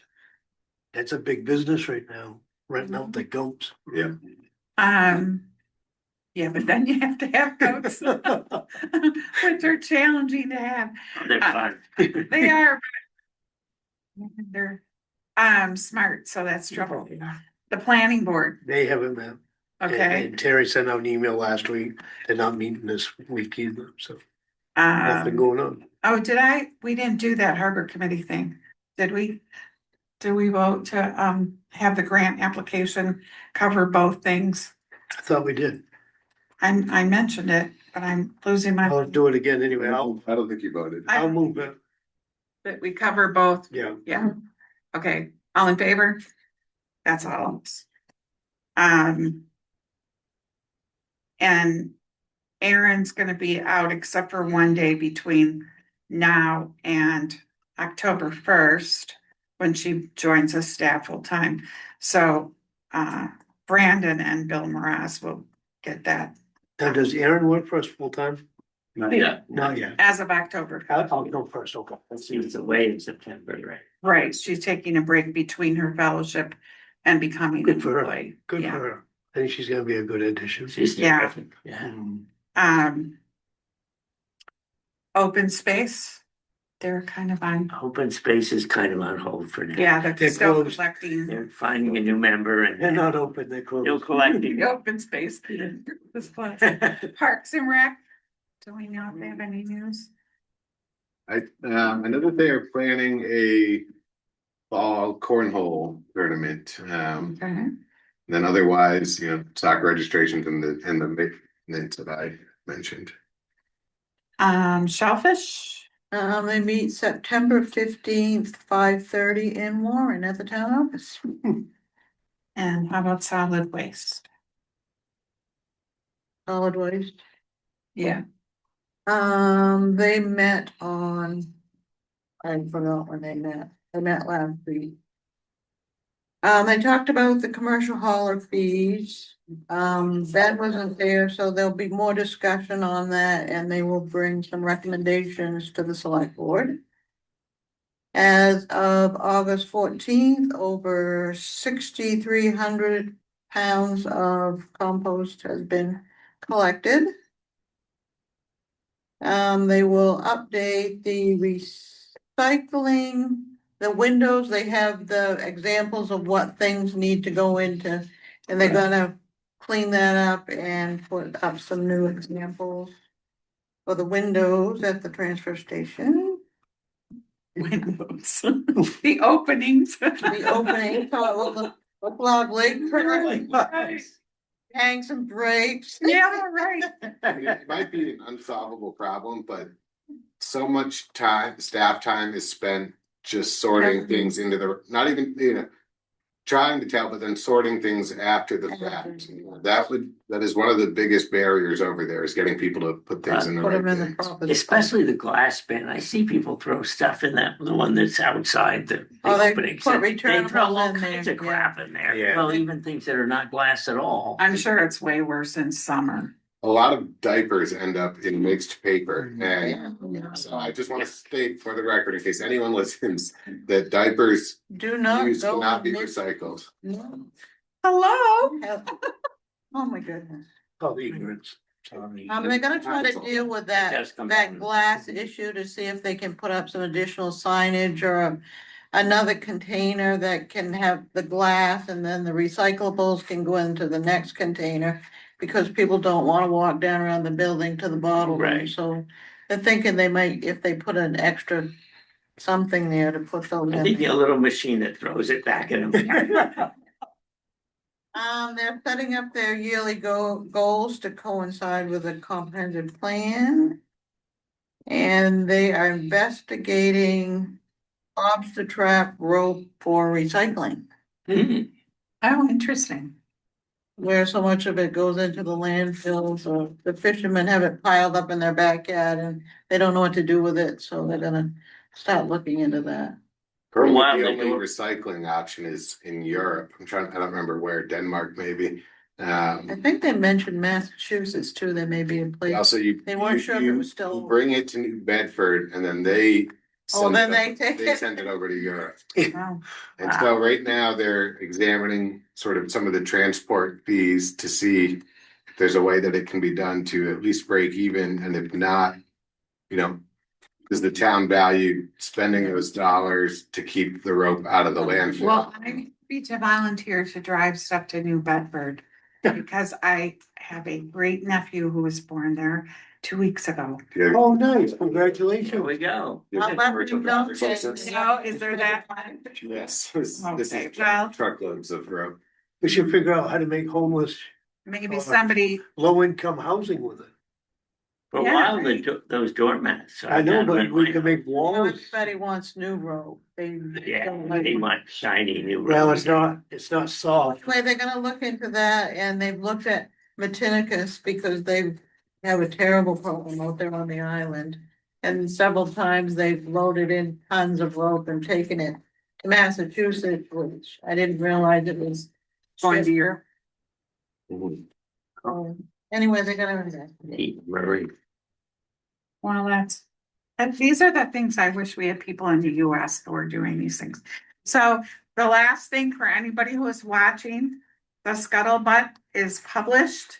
It's a wonderful document about the working waterfront. It is, we'll put the link to the online version in the minutes. But if people want a copy, they can pick them up at the office upstairs. Or ask me since Aaron's not here. But if I left one for everybody, and if you want more for anything. It's a great thing, 2 years in the making and well worth it. Yours was like a dangerous. All right, well, it's 8 on the button and I'll Nice make a going. motion to adjourn. Okay. All in favor? That's everybody. And you'll get this.